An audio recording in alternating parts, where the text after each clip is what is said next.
자,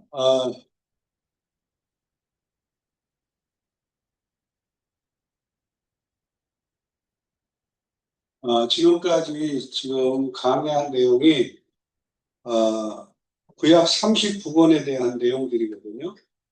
그래서 역사서 그리고 체험서라고 시가서를 표현하고 있고, 그 다음에 이제 예언서라고 대선지서 다음에 오를 호세아부터 말라기까지 소선지서를 했습니다. 우리가 이제 이 전체를 하랴 강의를 할 때 이분이 이 강의를 하면 이 전체 가운데 이 부분에 대한 얘기구나, 이걸 알 수가 있듯이, 강의라는 것은 전체에 대한 개요를 정리한 가운데에서 그 가운데서 부분적인 것들을 어떻게 이제 더 해석하고 적용해서 설교 형태로 가는 것이라고 알아야 되죠. 그러니까 설교를 보통 우리는 이제 본문을 잡고 설교를 하잖아요.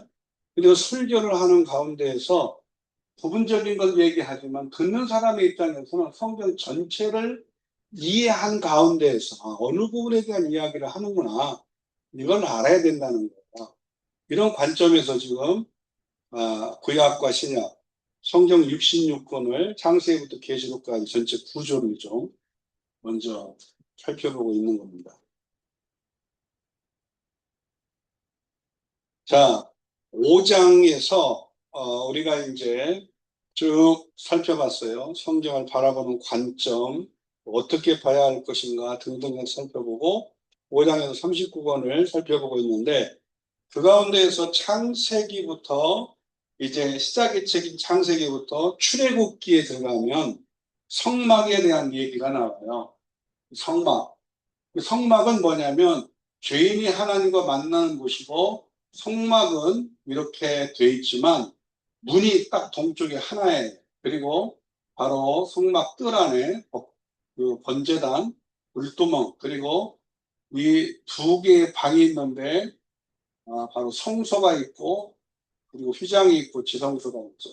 하나님이 모세에게 말씀하시길 거기서 법궤에서, 여기가 바로 지성소에 법궤가 있는 것이고, 여기에 하나님의 임재를 상징하는, 낮에는 구름기둥, 밤에는 불기둥으로 이제 하나님의 임재가 임하는 것이에요.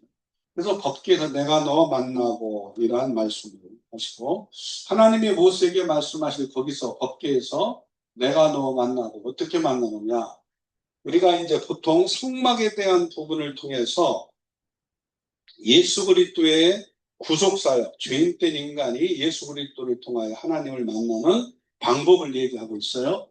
자, 문은 오직 동쪽 문 하나라고 그랬어요. 이 문, 동쪽의 문. 그런데 하나밖에 없는 것이지만 그 하나가 얼마나 큰지 10m가 돼요. 성막문은. 그러니까 얼마나 큰지 어떠한 죄인이라도 누구든지 들어갈 수 있는, 그러니까 하나님께 나아가는 유일한 문은 바로 양의 문이 되신 누구? 예수 그리스도밖에 없죠. 그래서 이제 여기 보면은 뜰문, 뜰의 문, 성막의 문이라고 그래요. 그래서 상징적 의미는 문이신 예수 그리스도. 관련 성구는 출애굽기에 또 요한복음에 나오죠. 그 다음에 번제단이 있어요. 들어가면 이렇게 바로 이게 문이고, 성막의 문. 여기 들어가면 여기를 뜰이라고 그래요. 뜰인데 여기가 번제단, 여기가 물두멍. 그래서 이제 번제단이 있어요. 들어가면 제사장과 제물이 되신 예수 그리스도를 이야기하고 있어요. 출애굽기 27장 히브리서에 나와 있는데, 우리가 여기에서 이제 기억해야 될 것이 바로 이거예요. 이 번제단에는 이제 성막에서 저지난 시간에 제가 강의했던 걸 여러분들이 참고하면 되고요. 이 번제단의 불이, 다시 말해서 죄인이 제물을 가지고 나서 제사장이 보는 앞에서 그 제물의 머리에, 제물의 머리에 죄인이 안수를 해요. 손을 얹고 안수하면서 자기의 죄가 전가가 되는 거예요. 그러면 그 제물은 그 죄인을 대신해서 죽는 거예요. 그 제물은 어떻게 죽이느냐? 첫째, 목을 따요. 그리고 짐승의 네 이제 발을 자릅니다. 그리고 배를 갈라서 내장을 다 꺼내요. 그래갖고 어떻게 하느냐? 여기 번제단 위에다가 올려놔요. 그러면 올려놓으면은 이걸 번제는 태워서 드리는 제사인데 불이 있어야 될 거 아니에요. 태우려면. 그 불이 어디서 오느냐? 하나님이 불을 내리시는 거예요. 그러니까 재물을 죄인이 재물로 정한 것을 어떤 사람은 소를 가져가고 어떤 사람은 양을 가져가고 어떤 사람은 이제 돈이 없으면 비둘기를 가져가기도 하죠. 그러면 그걸 가져가면 반드시 머리에다가 안수해서 죄가 전가가 되면 결국은 재물은 대신 죽는 거예요. 죽어서 다 각을 떠가지고 번제단 위에 올려오면 하나님의 불이 임하는 거예요. 또 하나의 불이 임하는 게 어디냐? 여기에 성소 안에 들어가면 오른쪽에 떡상, 그리고 왼쪽에 금촛대가 있고 가운데가 금향료가 있어요. 거기에는 뭐냐면 바로 제사장들이 그 불이 꺼지지 않도록 계속 기름을 부어서 이제 그 하나님 앞에 이제 그 불을 꺼지지 않게 하는 것인데 거기에 불도 하나님의 불이 임하는 거예요. 그러니까 아무 불이나 갖다 붙이는 게 아니고. 그러니까 모든 것들은 또 이 지성소에 여기 법궤 위에 여기에 낮에는 구름기둥 밤에는 불기둥으로 그 지성소의 법궤 위에만 임하는 것이 하나님의 임재를 온 백성들이 볼 수 있도록 보는 거예요. 그러니까 하나님의 불은 누구로부터 와요? 하나님께로부터 불이 와서 결과적으로 이제 되어지는 것이다. 그래서 여기서 보면은 제사장과 반드시 제사장이 보는 앞에서 제물에 손을 얹고 안수하는 거다. 이해가 되죠? 그래서 제사장과 제물이 대해서 누구를 얘기해요? 예수 그리스도. 그 다음에 물두멍이 있어요. 물두멍. 이 번제단 다음에 여기가 물두멍이에요. 물두멍. 여기는 이제 손을 씻는 건데 바로 물두멍은 생명수가 되시는 예수 그리스도를 상징이에요. 이해가 되죠? 그래서 출애굽기 30장 그리고 39장 요한복음 7장 30절 44절 이게 뭐예요? 배에서 뭐가 나와요? 생수가. 그래서 이제 성소로 들어갑니다. 성소. 성소는 바로 이렇게 돼 있는데 여기에 바로 절반이 이제 여기가 성소예요. 그리고 휘장이 있고 지성소인데 이 성소의 오른쪽에 들어가면 오른쪽에 바로 진설병 상이 있습니다. 진설이라는 말은 떡이라는 말이에요. 떡상이 있는데 이렇게 되어진 떡상에 6개가 있고 동그랗게 생긴 게 6개가 있고 또 한쪽에 6개가 있어요. 두 줄로 이렇게 올라가 있고 6개, 6개, 12개는 뭘 얘기하겠어요? 12지파를 상징하는데 그것은 신약에 요한복음 6장에 나오죠. 생명의 떡이 되신 누구? 예수 그리스도를 상징합니다. 또 좌측, 오른쪽엔 떡상이 있지만 좌측에는 또 이제 등대가 있어요. 등대. 그 등대는 이제 큰 금으로 해가지고 쳐서 따로따로 갖다 붙이는 게 아니고 쳐서 밑에 등대에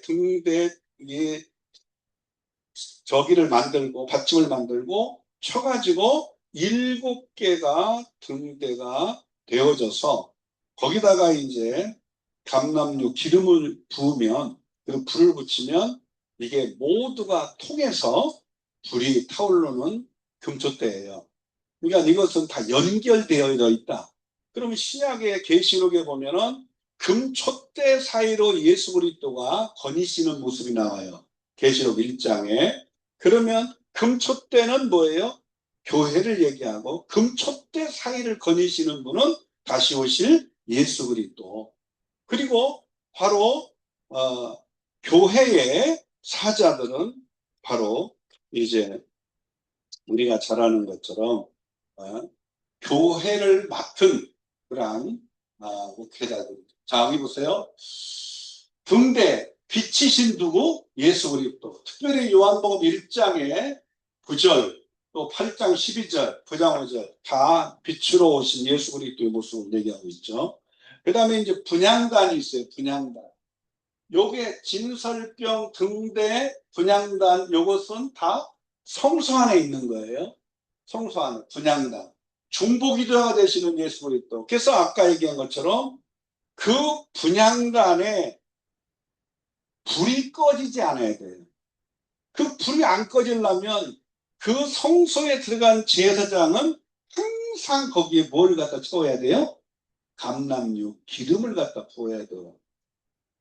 그래서 이게 분향단에 그 불도 하나님의 불이 임하는 것이고, 이것은 뭐 성령을 우리가 이제 우리에게 주셔서 성령의 불이 계속 타오르게 되면서 우리가 중보기도도 하게 되고, 할렐루야. 그래서 계시록 5장에는 바로 우리의 그 기도의 향로의 그 우리 기도의 분량의 차면 이것을 하나님 보좌 우편에 쏟으시고, 또 하나님이 그 기도를 분량에 차서 그 기도를 들으시고 응답하셔서 역사가 일어나는 그런 내용들이 나와요. 그래서 바로 중보기도자가 되시는 예수 그리스도. 마지막에 이제 휘장을 지나서 뭐가 있다? 법궤. 법궤가 있어요. 지성소라고 하죠. 법궤에는 생명의 말씀이 되시는 예수 그리스도. 눈치를 딱 챘을 거예요. 법궤 안에 세 가지가 있어요. 그게 뭐예요? 하나님이 직접 새겨서 주신 게 두 돌비죠. 1계명부터 4계명까지 하나의 돌비, 5계명부터 10계명까지 두 번째 돌비. 근데 이제 40일 동안 기도하고 모세가 그 두 돌비, 하나님이 직접 새겨준 돌비를 새겨갖고 와가지고 이제 내려왔더니, 아니 아론을 중심으로 금송아지를 만들어가지고 이제 완전히 뭐 우리 애굽으로 돌아가자. 우리 신은 눈에 보이는 뭐다? 금송아지다. 막 이래가면 난리가 나니까 이 모세가 하도 화가 나고 분노가 나서 막 돌판을 내려 쳐가지고 다 깨지고 그걸 불로 태워가지고 그걸 불로 태워진 그것을 어떻게 해요? 하나님 편에 서라 아니면 반대편에 서라. 그래서 진영을 가르고 하나님 편에 나온 자들에게 그걸 먹여요. 물을 해가지고 마시게 하는 거예요. 쓴맛을 본 자들이 회개하고 다시 하나님 편에 서기로 결정한 자들을 중심으로 이제 또다시 하나님 앞에 이 모세가 나가서 기도를 하잖아요. 그리고 이제 그때는 하나님이 뭐라 그래요? 돌비를 만들어 갖고 오라 그래요. 그래서 이제 자기가 직접 만들어 가지고 하나님께 가지고 나갔던 하나님을 새겨주는 거예요. 근데 결국은 하나님이 말씀을 새겨주는데 결과적으로 이건 신약에는 우리의 마음판에 신비에 새겨주는 거죠. 근데 여기에 이제 법궤 안에 이게 괴짝이 있어요. 괴짝에 바로 요 십계명 돌비가 들어가 있고 또 40년 동안 내린 만나를 담은 항아리가 담겨져 있고 세 번째는 이제 누가 하나님이 택한 제사장이냐. 우리도 제사장 할 수 있다. 이렇게 이제 난리가 나니까 그래서 어떻게 해요? 시험해보자. 누구를 하나님이 제사장으로 선택했는지 시험해보자. 그래서 하나님께 기도했더니 하나님이 야 막대기를 만들어 갖고 와라. 그래서 이 시험의 대상이 되는 사람들이 다 모여가지고 막대기 하나씩을 갖고 왔어요. 자, 그래가지고 어느 지파를 하나님이 선택해서 제사장을 삼았는가 확실한 증표를 하나님이 보여주기를 이제 원해서 막대기를 나무를 잘랐으면 나무라는 게 결이 있고 그렇죠? 나무를 잘라가지고 보통 자른 나무를 그대로 갖다 땅에 심으면 물이 그 나무에 결국은 스며들면서 거기다 싹이 날 수도 있잖아요. 나무라는 것이 뿌리에 가까운 뿌리 식물이니까. 근데 어떻게 돼요? 이 막대기를 거꾸로 심은 거예요. 그럼 생각을 해봐. 나무를 잘랐는데 밑둥부터 땅에 박은 게 아니라 거꾸로 박아놨어요. 나무를. 그러면은 보통 이거 그냥 뿌리 식물이니까 그렇게 또다시 잘랐지만 땅에 박았으니까 된 거 아니요? 그럴 수 있잖아요. 근데 거꾸로 그냥 심어놨더니 딱 유일하게 아론의 그 쌍난 지팡이만 생긴 거예요. 이건 철저하게 그 누구도 거기에 대해서 이의를 걸 수 없는 하나님의 징표죠. 그래서 결국 아론의 쌍난 지팡이 이렇게 해서 법궤 두 돌비 법궤 안에 그리고 바로 이 악론의 그 광야에서 40년 동안 먹인 항아리에 담은 그런 만나. 세 번째는 아론의 쌍난 지팡이. 요 세 가지의 의미가 다 뭐에 있는 거예요? 생명의 말씀이 되시는 예수 그리스도. 그래서 법궤를 언약궤라는 말도 써요. 하나님의 언약이 담겨 있다. 그래서 언약궤라는 말을 쓰고 또 하나는 뭐냐면 하나님의 증거를 나타내고 있다. 그래서 법궤를 다른 말로 증거궤라는 말도 써요. 그래서 법궤는 하나님의 법, 생명의 법이죠. 십계명 그건 생명의 법이에요. 하나님과의 관계, 사람과의 관계 속에 하나님과의 생명의 관계가 끊어지면 사람은 죽는 거예요. 그래서 십계명을 613개 계명 가운데 이제 십계명으로 나누고 그 다음에 이제 5대에다 7대 절개 제사 법으로 나누고 그 다음에 이제 성민법으로 나눠요. 거룩한 백성으로서 어떻게 성막 중심으로 살아갈 것인가. 근데 이제 문제는 이 세 개의 형태로 나누어진 613개 계명 가운데 결국은 예수님이 오셔가지고 그 율법의 613개 계명인 율법의 가장 큰 계명이 뭐냐? 그게 바로 뭐냐? 십계명인데 1계명부터 4계명까지는 하나님 사랑이고 5계명부터 10계명은 이웃사랑이다. 그래서 계명에 다시 말해서 그 하나님이 주신 율법의 가장 큰 것은 바로 하나님 사랑, 이웃사랑이다. 근데 그 하나님 사랑, 이웃 사랑을 하나님이 요구한 대로 우리가 순종할 수가 있다, 없다? 없다. 그래서 이걸 누가 순종해요? 예수 그리스도가 율법의 요구를 따라 죽기까지 순종함으로 십자가를 지시고 다 이루셔서 율법을 완성케 해서 율법 아래 정죄와 사망의 법 아래 있던 우리를 예수 그리스도 안에서 이제 생명의 성령의 법으로 살아가게 하는 거예요. 그 생명의 성령의 법이 뭐예요? 바로 예수 믿는 자에게 성령이 오셔서 죽은 영이 다시 살아나서 영원한 생명을 가지고 살아간다. 할렐루야. 그래서 이 법궤는 누구를 얘기한다? 생명의 말씀이 되신 예수 그리스도. 자, 하나님이 법궤에서 거기서 내가 너 만난다. 그래서 신약에는 바로 이 성전이 누구라고 그랬어요? 예수 그리스도. 할렐루야. 성전 대신 예수 그리스도. 그래서 구약의 5대 대사, 7대 절기는 다 누구에 대한 이야기예요? 예수 그리스도가 이 땅에 오셔서 구속사역을 예표하고 있고, 그래서 6월절은 십자가의 죽으심, 무교절은 무덤에 장사되고, 초실절은 3일 만에 부활하심을 예표하고 있어요. 그래서 6월절, 무교절, 초실절은 이 세 개의 절기는 일주일 동안 진행되는 거예요. 그래서 6월절, 무교절, 초실절은 예수님의 십자가의 죽으심과 무덤에 장사되고 3일 만에 부활하심을 예표하고 있고, 그리고 77절은 신약의 50일째로 지키는 오순절이라고 그래요. 77이란 7일씩 7주, 77이 뭐요? 49 다음에 50일째를 기다리며 지키는 성령이 오시는 그 날을 우리가 이제 오순절이라고 표현해요. 50일째. 그래서 신약에서는 구약의 77절이 신약에서는 오순절을 지켰어요. 그래서 성령이 강림하시는, 성령이 오시는 것을 예표한 것이 구약에서 네 번째 절기인 77절이에요. 6월절, 무교절, 초실절 다음에 칠칠절. 그러니까 초실절이라고 하는 부활절을 얘기하는 거예요. 신약에. 초실절 다음에 49가 지나서 칠칠절이라는 거예요.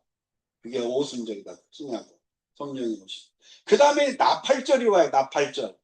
4개월 후에 나팔절. 그래서 4개월, 넉 달이 지나야 추수할 때가 이른다고 얘기하잖아요. 예수님이. 넉 달이 지나야 추수할 때가 이른다. 이 말의 의미는 넉 달이 지나서 77절 오순절로부터 넉 달이 지나서 나팔절이래요. 그 나팔절은 뭐냐면 예수 그리스도의 재림을 얘기해요. 그 재림 가운데 공중 강림, 공중 혼인잔치 때문에 공중 강림에 대한 부분이 우리가 흔히 말하는 첫 번째 부활이 일어나는 때예요. 그래서 순교자가 일어나고 자라나고 살아서 믿음 지킨 자들이 죽지 않고 신령한 몸으로 변화되는 부활체가 돼요. 그래서 이걸 첫째 부활이라고 그래요. 생명의 부활. 그래서 이것이 바로 나팔절에 이루어져요. 그 다음에 대속죄일이 있어요.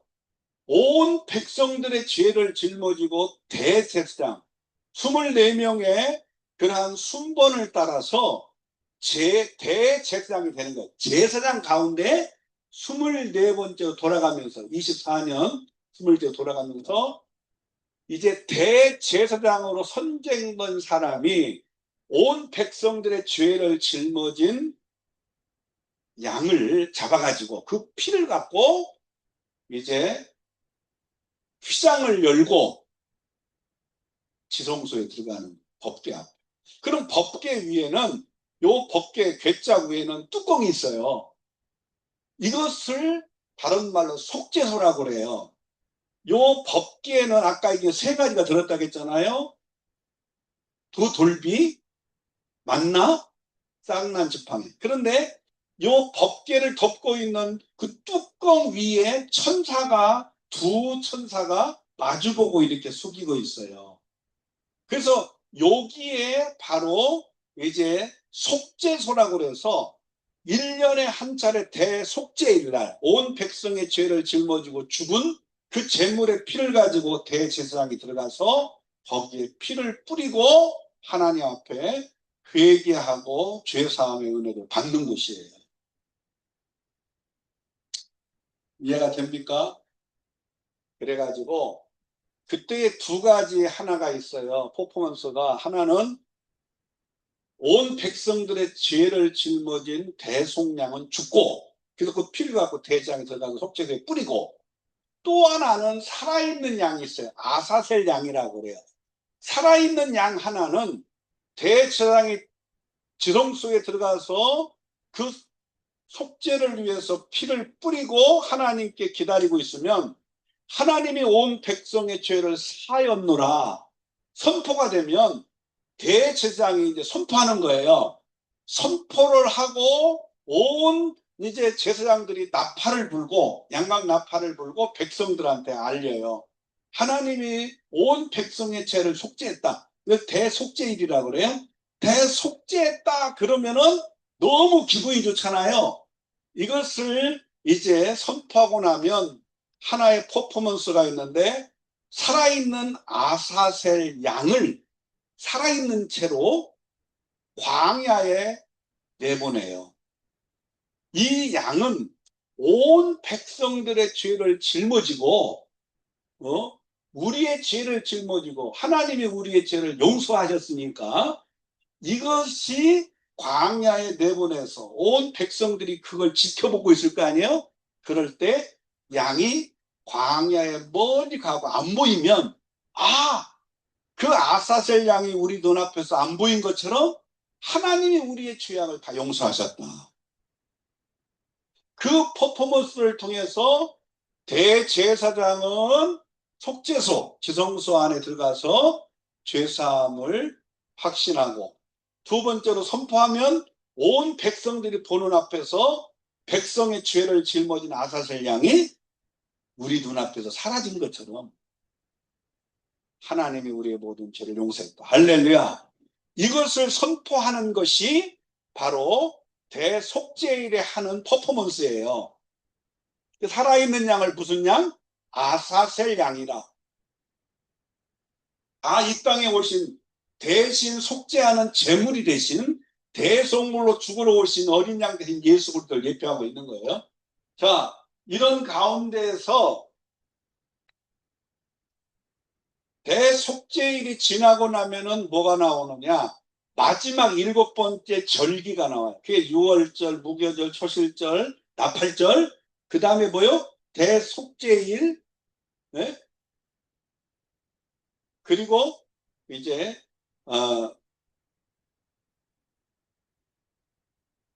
장막절이라고 하는데 이것을 수장절이라고도 해요.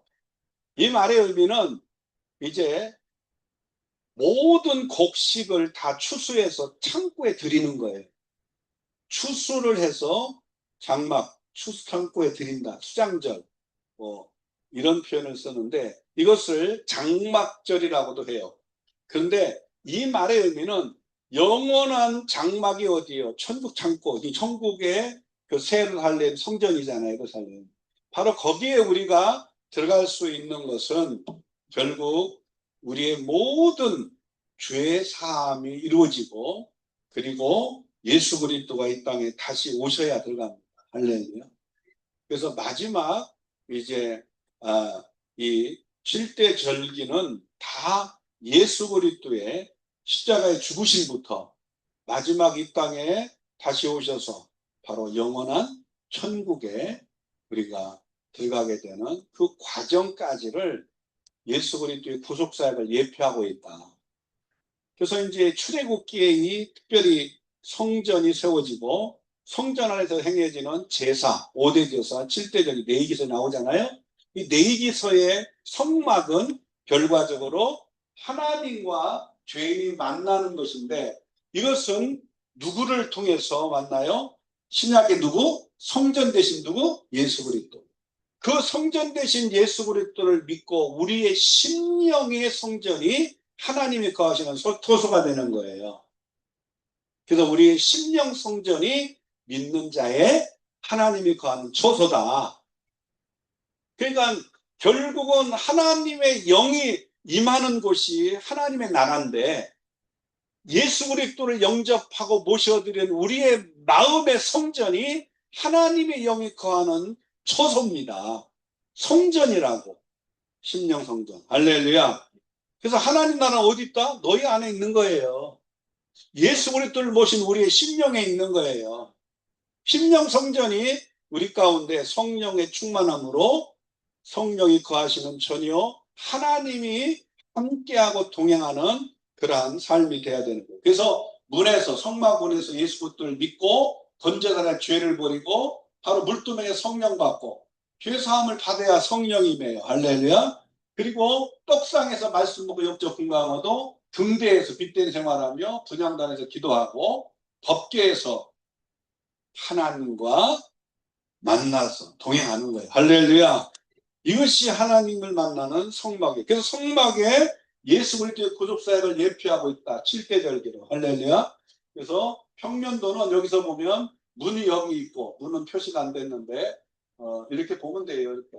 그래서 이게 번제단 성막 뜰이라고 그래요. 이방인도 들어가기 때문에 이방인의 뜰이 따로 구별되어 있어요. 유대인들만이 아니라 이방인들도 들어가요. 그래서 이방인 가운데 아무나 들어가는 게 아니고 이방인 중에서 하나님을 경외하는 자들이 구약에 있어요. 예수님을 믿지 않고 성령을 받지 않은 이방인 가운데 구약에 하나님을 경외하는 자들 이해가 됩니까? 이방인 중에서도 하나님을 경외하는 자. 그런 사람들이 이 땅에 오신 누구를 만나요? 예수를 믿고 성령을 받는 거죠. 그래서 바로 번제단, 물두멍 여기에 이제 성소고 지성소인데 성소의 길이가 있고 지성소의 길이가 있는데 3분의 1 정도의 사이즈예요. 성소가 지성소가 2배 정도 성소가 크고 그래서 이제 여기 보면은 오른쪽에 진설병 떡상이 왼쪽에 등대 분향단 휘장이 있고 휘장은 예수 그리스도의 육체라고 표현해요. 아멘.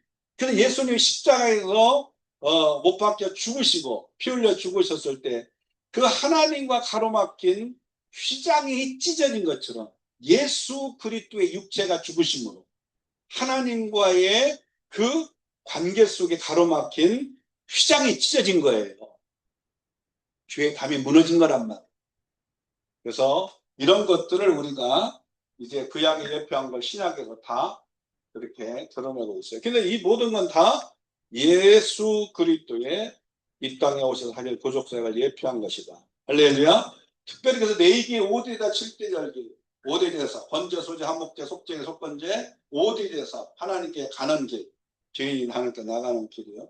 제사 피해 제사 소제만 이제 불로 태워드리는 거 같은 걸 그리고 이제 하나님과 동행하는 거예요. 정결하게 되고 속죄하고 하나님과 그래서 7절기 레위기서 23장 24절에 24장에 6월절, 무교절, 초일절, 칠칠절, 나팔절, 대속죄일, 초막절, 장막절이라고 이렇게 7절기가 예수 그리스도의 구속사역을 바로 십자가에 죽으심부터 마지막 그리스도께서 다시 오셔서 그 그리스도가 총치하시는 천년왕국의 그러한 하나님 나라가 임하기까지 가져는 거예요.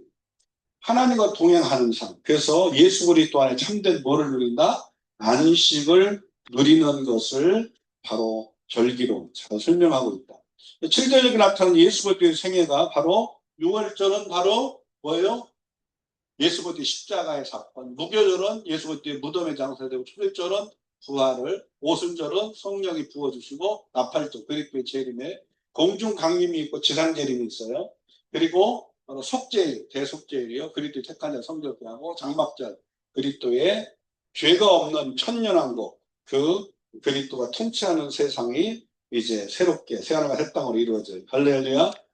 한 가지 이제 우리가 계시록 가운데서 이제 혼돈되지 않도록 여러분들에게 좀 한마디 말씀드리면 그리스도가 다시 오셔서 지상 재림하셔서 아마겟돈 전쟁에서 마귀와 마귀에 속한 자를 심판하시고요. 이제 동방에서 이제 온 그 미혹되어도 온 왕과 군대들을 다 입에서 나온 검으로 물리쳐요. 계시록 19장에. 그리고 이제 처음 하늘과 처음 땅을 없애고 새 하늘과 새 땅을 창조하는데 많은 사람들은 그렇게 이야기를 해요. 처음 하늘과 처음 땅을 이 지상이라고 얘기해요. 이 우주, 지상, 현재 있는. 그리고 새 하늘과 새 땅이라는 것은 이 처음 하늘과 처음 땅이 없어지고 계시록 21장에 새 하늘과 새 땅을 얘기한다고 얘기해요. 근데 이걸 어떻게 이제 해석하느냐.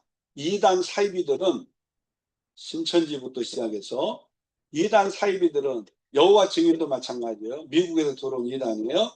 그 이단들은 이 지구상이 신천지가 된다고 얘기를 해요. 이 신천지가 된다고 얘기하면서 이렇게 신천지처럼 이 지상에 이제 건설이 된다고 믿고 있는 이단 사이비처럼 보이지 않기 위해서 또 하나의 이제 잘못된 해석을 내놓고 있는 게 뭐냐면 이 지구를 갱신한다고 그래요. 갱신. 새롭게 한다고. 그래가지고 이 지구상에 있는 노래도 가요도 대중가요도 그때 되면 다 쓸 것이다. 그래서 요즘에 그리스도인 중에 대중가요를 많이 하여 사람들이 뭐 하려고? 그게 새 노래가 될 것이다. 근데 이렇게 착각들을 하고 있는 거예요. 이게 잘못된 해석이에요. 이해가 돼요? 원래 창세기의 창조론도 이중 창조가 있어요. 재창조. 이해가 돼요? 근데 이것도 잘못된 해석이에요. 재창조도. 근데 마찬가지로 마지막에 새하늘과 새 땅도 사실은 처음 하늘 처음 땅을 없애고 다시 만드는 거예요. 새하늘과 새 땅을. 에덴 동산에 쫓겨났던 것들을 칠낙원이라고 그러죠. 낙원을 잊어버렸다. 그걸 다시 이제 회복하는 거잖아요. 근데 문제는 이 지구를 갱신해가지고 고쳐 쓰을 것이다. 아니라는 거죠. 그러다 보면은 이 지구를 고쳐 쓴다고 믿으니까 지구에 있는 것들을 미련을 갖고 그것들을 이루는 데에 건물 짓고 이 땅에 많은 것들을 세우는 것에 힘쓰고, 하다못해 이 땅에 대중가요들까지도 사랑해가지고 그런 사람들이 트로트를 부르고 있잖아요. 지금 이러한 세상의 잘못된 해석 속에 잘못된 종말론의 해석을 가지고 살아가고 있다. 근데 여러분, 그리스도가 다시 오시면 결국 아마겟돈 전쟁이 일어나요. 아마겟돈 전쟁이 지상 재림 때. 그러면 그리스도가 이 땅에 다시 오실 때 어디로 오시느냐? 예수 그리스도가 다시 오시는 장소가 어디냐? 어떤 사람들은 저 지리산이라고 얘기하고, 어떤 사람들은 강원도 태백산이라고 그러고 용문산이라고 그러고, 그런데 실제적으로 예수 그리스도가 다시 오시는 장소는 성경에서 올라가심을 본 그대로 다시 오신다고 했는데, 거기가 사도행전 1장에 보니까 바로 감람나무가 많은 감람산이에요. 그게 예루살렘 맞은편에 있는 산이에요. 감람산. 거기에서 부활하신 예수님이 500의 형제들에게 보이고, 그 500여 명이 지켜보는 가운데에서 승천하시기 직전에 내가 가서 아버지께 받아서 너희에게 성령을 보내줄 테니까 성령이 오시면 내가 권능을 받고 예루살렘 온 유대 사마리아 땅까지로 내 증인이 될 것이다. 되리라. 그러고서 올라가시고, 올라가심을 본 뒤로 다시 오겠다고 얘기해요. 근데 오늘날 자꾸 교주가 있는 그곳으로 온다는 거예요. 신천지는 어디로 와야 되겠어? 교주가 있는 어디로? 이만희가 있는 본부로 와야지. 그 이만희 지금 교도소 가게 생겼는데 감옥으로 와야 되겠네. 지금 이게 문제라니까요. 우리가 지금 이런 것들에 혼돈이 있어서는 안 돼요. 정확한 이해가 돼야 됩니다. 그래서 마귀는 무적행에 1000년 동안 가두고 1000년이 차고 나면 다시 풀려나서 또 미혹하는 도구로 잠깐 쓰임받고 영원한 유황불으로 가요. 근데 아마겟돈 전쟁에 마귀는 무적행에 쓰임받기 때문에 1000년 동안 무적행에 가두지만, 그 마귀에게 미혹된 8번째 왕 적그리스도, 증적그리스도, 그리고 거짓 선지자들은 영원한 유황불에 집어넣어요. 나오지도 못한 영원한 유황불에서. 그게 영원한 지옥이에요. 그리고 그 동방에서 유브라데 강이 말라가지고 동방에서 군대를 이끌고 왔던 새 왕과 그 모든 교란 군대들은 예수 그리스도가 계시록 12장 입에서 나온 검으로 다 죽입니다. 독수리박이 돼요. 그러면은 이제 이 땅에 마귀는 무지개에 갇혀가지고 나오지도 못하고 활동도 못하지. 마귀에 미혹된 짐승적 거짓된 영원한 유흥불에 들어가지. 마귀에 미혹된 이스라엘을 치기 위해서 오신 동방에서 온 왕과 군대들 다 죽었지. 그러면은 적대하는 세력이 없고, 그리스도께서 이 아마겟돈 전쟁에 승리하고 난 다음에, 이게 최후 심판이라고 그래요. 그것이 되고 난 다음에 처음 하늘과 처음 땅은 없애고 새하늘과 새 땅을 창조하고 그리스도가 통치하는 천년왕국이 이루어져요. 그 천년왕국 이사야 65장에 말한 것처럼 어떻게 해요? 마귀가 없으니까, 악이 없잖아요. 그래서 어린아이가 독사골에 손을 넣어도 물지 않는 평화로운 세상이 되는 거예요. 근데 이것을 이 지구상에서 만든다? 말도 안 되는 거죠. 그래서 마귀가 최후 심판을 받아서, 그리스도가 지상 재림하고 최후 심판 아마겟돈 전쟁에 최후 심판을 받아서 마귀는 무적행에 가지고 영원한 유황불못에 적그리스도 거짓 선자가 들어갔기 때문에 악이 없고 그 죄가 없는 세상이니까 그리스도의 천년왕국은 최고의 그리스도가 통치하는 세상인 거예요. 이해가 되십니까? 그런데 그것을 새하늘과 새 땅이라고 얘기하고 거기서 내려오는 새 예루살렘 성이 내려온다는 거예요. 그런데 사람들 손으로 지은 예루살렘 성전에 하나님이 임재한다? 말이 안 되는 거죠. 이해가 됩니까?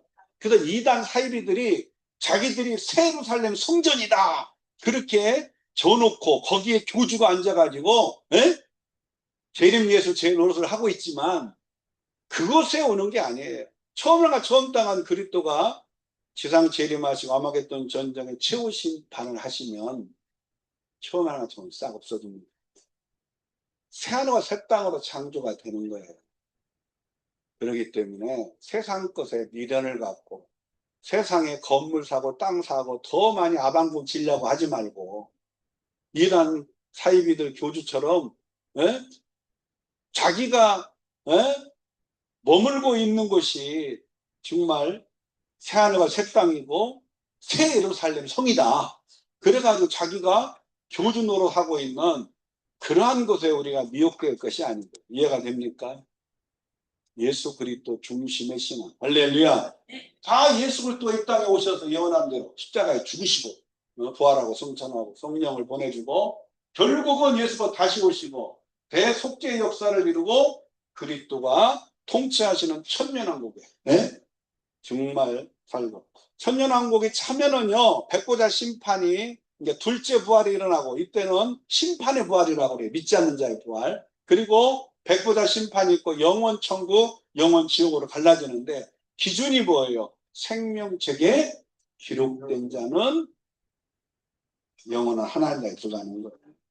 이게 그리스도의 천년왕국이 차고 난 뒤에 둘째 부활이 있고 그리고 백보자, 신보자라고 그래요.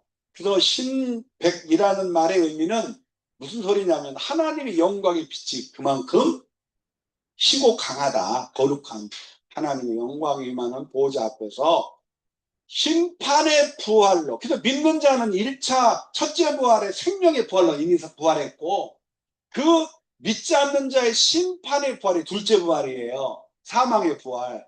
그래서 둘째 부활이 천년왕국이 차고 둘째 부활이 일어나고 백보자 심판에서 생명책에 기록된 자는 영원 천국 가는 거예요. 만약에 생명책에 기록이 되지 않으면 영원한 지옥 가는 거예요. 그래서 여러분 예수 안에 생명이 있고 예수 그리스도를 영접한 자에게 영원한 생명이 있음을 믿어야 되는 거예요.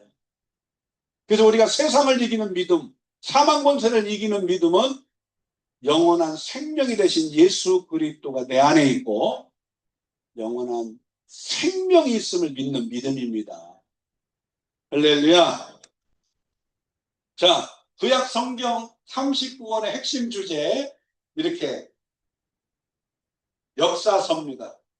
모세오경과 여호수아부터 에스더까지 역사서 12권. 그래서 총 17권으로 역사서로 보고 우리가 이제 보통 시가서라고도 표현하지만 욥기, 시편, 잠언, 전도 나가서 요 5권을 우리는 체험서, 삶 속에서 가장 힘들고 어렵고 고난 속에서 하나님께 기도할 때 하나님이 찾아오셔서 구원하신 하나님의 은혜를 체험한 자들의 고백을 이렇게 표현한 것이 그래서 체험서라고 표현하고요. 예언서, 그래서 예언의 분량이 많다. 대선지서, 대예언서라고도 표현해요. 이사야, 에레미야가 그리고 에스겔, 다니엘, 그리고 이제 호세아부터 말라기까지는 예언한 분량이 적다. 소선지서라고도 하는데 예언의 분량한 것이 작아서 이제 우리가 잘 아는 것처럼 17권의 그러한 책들로 그렇게 이제 진행이 되고 있습니다. 그래서 오늘 이제 우리 김선 목사님의 강의를 통해서 호세아부터 지난 시간에서 이제 말라기까지 소선지서의 내용들을 살펴봤습니다. 지금까지 이제 성경의 구조 가운데 성경을 어떤 관점으로 바라봐야 할 것인지, 누구를 중심으로 봐야 할 것인지, 그리고 성경의 구약 성경의 지리를 통해서 지도를 통해서 그 지역의 특성을 알면 성경을 더 깊이 볼 수 있어요. 그리고 이제 바로 성경 가운데 가장 중요한 것이 구약 39권의 주제도 중요하고 다 중요하지만 성막을 통해서 죄인 된 인간이 하나님과 만나는 그 구원의 길이 누구다? 예수 그리스도라는 것을, 그리고 예수 그리스도의 구속사역을 이렇게 성막에서 행해지는 제사, 오대구나, 특히 7대 절기를 통해서 잘 대표해놓고, 그래서 예수 그리스도는 결국 구약에서 하나님과 죄인들이 만나는, 죄인이 하나님을 만나는 성전 안에서의 이 제사 행위를 이제 계속 이제 강조하고 그것들을 자녀들에게 계승하면서 쭉 예수 그리스도 오실 때까지 계속 기다리면서 이제 전했는데, 그 성전 대신 예수 그리스도가 오셔가지고 죽으시고 부활하고 3일 만에 이것들을 이루시고 약속하신 성령을 보내주시고, 할렐루야. 그래서 이제 마지막 다시 오셔서 이 놀라운 일들을 이뤄가게 될 것을 성막의 그러한 제사 제도를 통해서, 칠대절도를 통해서 설명하고 있다. 그러면 성전 대신 예수 그리스도가 십자가의 육체와 못 박혀 죽으실 때, 그 육체의 피를 흘리고 죽으실 때 하나님과 죄인과의 가로막힌 휘장이 찢어지고, 그 육체는 휘장이라고요. 휘장이 찢어지고 죄인 된 인간이 하나님께 나갈 수 있는 죄의 그런 장벽이 무너졌다. 그래서 오직 예수 그리스도를 통한 하나님의 구속사역을 예표하고 구원의 길 대신 누구? 예수 그리스도. 천국에 들어갈 수 있는 유일한 문 대신 누구? 예수 그리스도를 설명하고 있다. 이것이 이제 구약 39권의 핵심 내용이고, 또 이제 다음 주에 6장에서 계속해서 이제 진행되는, 우리 김소은 목사님을 통해 진행되는 구약 성경에서 우리가 삶의 원리를 이제 교훈하고 있는 게 있어요. 그래서 우리의 영적인 삶에 적용하여서 어떻게 그 삶의 영적인 원리를 따라서 우리가 살아가야 될 것입니다. 우리가 그 원리를 따라 승리하는 삶이 있을 수 있고 실패하는 삶이 있을 수 있잖아요. 그래서 우리가 때로는 은혜 속에 충만하여서 하나님을 기쁘시게 하는 삶을 살 수도 있지만, 또 범죄하여 실수하고 범죄하여 하나님 앞에 죄를 범할 때도 있잖아요. 그러나 그 가운데서 하나님은 그 은혜를 베푸셔요. 긍휼을 베푸시고 회개하고 또다시 구원함을, 용서함을 얻고 구원함을 얻는 이러한 놀라운 하나님의 구속의 역사를, 이러한 삶의 원리를 통해서 또 지속하고, 그리고 이제 신약과 구약 39권이 말라기로 끝나고 그 이후에 이제 뭐가 있어요? 신구약 중간사 400년의 그 역사가 있어요. 이것은 하나님의 직접적인 선지자들 동안 예언은 없지만 하나님의 이방 나라들을 예수 그리스도가 오실 길을 예비하기 위해서 준비한 것들을 400년의 역사를 통해 살펴볼 수 있어요. 신구약 중간사 굉장히 중요합니다. 그래서 이런 것들을 살펴보고 이제 신약에 대한 관점을 정리해서 이제 성경 전체 구조를 이해하고, 이런 가운데에서 구약 창세기부터 계시록까지, 요한계시록까지 이러한 구속사의 관점에서 관통하고, 마지막 요한계시록을 각 1장부터 22장까지 전체를 다시 한번 총정리하는 요한계시록 말씀 정리에 대한 사경의 형태로 이렇게 구속사는 진행이 돼요. 이해가 됩니까? 이게 이제 순회선교사 훈련학교의 이러한 강의 프로그램들이고, 이것이 맞춰지고 나면 이제 우리 지금 하고 있는 우리 김태성 선교사님이 이 과정을 지금 계속 진행하고 있는데, 저분을 통해서 또 하나님이 또 중국에 또 많은 교회의 성도들과 지도자들이 우리 김태성 선교사님이 이렇게 배우고 무장하고 확신 속에서 또 지금 중국을 들어갔다 나왔다 하기가 힘들기 때문에 원격으로 이제 진행하고 있는데, 이런 가운데에서 하나님께서 여기서 배우고 또 확신하고 또 영적으로 무장한 이 말씀들, 성경의 예수 그리스도의 이런 구속사역을 확신하고, 다시 오실 예수 그리스도가 이제 오심을 확신하고 이렇게 전할 때에 또 저분을 통해서 중국교회가 또 세워지고 중국교회 지도자들이 세워지는 역사가 일어나게 될 줄 믿습니다. 오늘 또 예전에 같이 신학교에서 또 선교훈련 함께 했었던 우리 박정철 우리 목사님 내가 오셨는데, 오래간만에 오셨네요. 반갑고, 꽤 오래됐죠? 10년이 훨씬 넘은 것 같고, 이제 목사님이 되셨어요. 그때는 신학생으로 이제 만나갖고 그런데 이제 우리 박정철 현재는 이제 목사님이 되셨고, 또 원래 고향이 중국이죠? 예. 그래서 이제 한국에 나오신 지 좀 11년도. 예.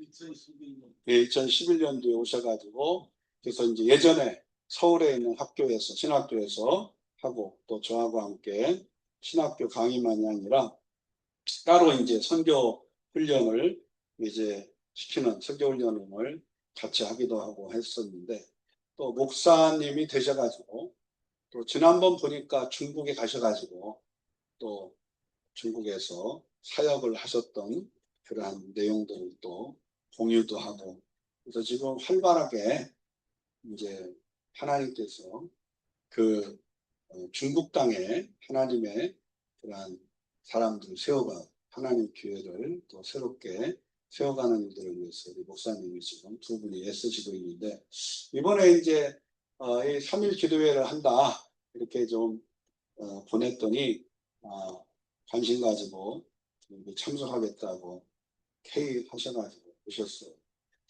너무 감사하잖아요. 우리 두 분에게 박수 한번 환영해 갖고 한번 해봅시다.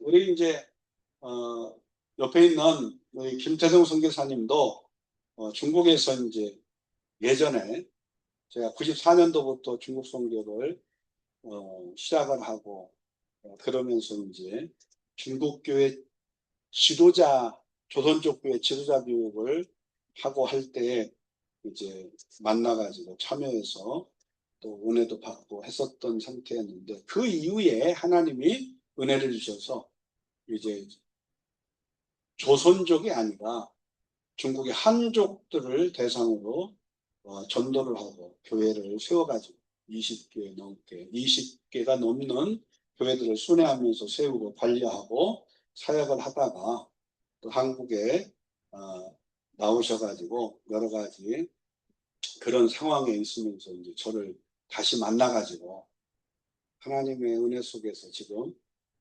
현재 이제 중국 교회가 마음껏 들어가서 사역하기가 쉽지가 않잖아요. 그래서 이제 우리 선교사님이 그동안에 정말 교회도 전도하고 세워가고 그 성도들을 돌보고 하느라고 애를 많이 쓰셨지만, 한국에 나와서 중국에 마음껏 들어가지 못한다고 손 놓고 있을 수가 없잖아요. 그러려니까 이제 원격으로 계속 이제 성경을 가르치고 양육하고 지도자를 세워가고 하는 비전을 가지고 이제 하려고 하는데, 어찌됐든 가르치려면 더 확신 있게 배워서 가르쳐야 돼요. 근데 그거 다른 것보다도 성경을, 할렐루야. 그래서 이제 다 이미 알고 있고, 또 우리가 뭐 흔히 말하는 한국에서 이제 중국에 들어가 가지고 신학교를 운영하는 곳에서 신학교도 이미 하셨고, 또 실제로 목양에 대한 목회를 또 오랜 시간 해오셨고 하기 때문에 그런 상황인데, 사실은 뭐 목사 안수를 한국식에서 한국처럼 신학교 과정을 졸업하고 목사 안수를 받고 이런 과정은 아직 기회가 없었잖아요, 중국에서는.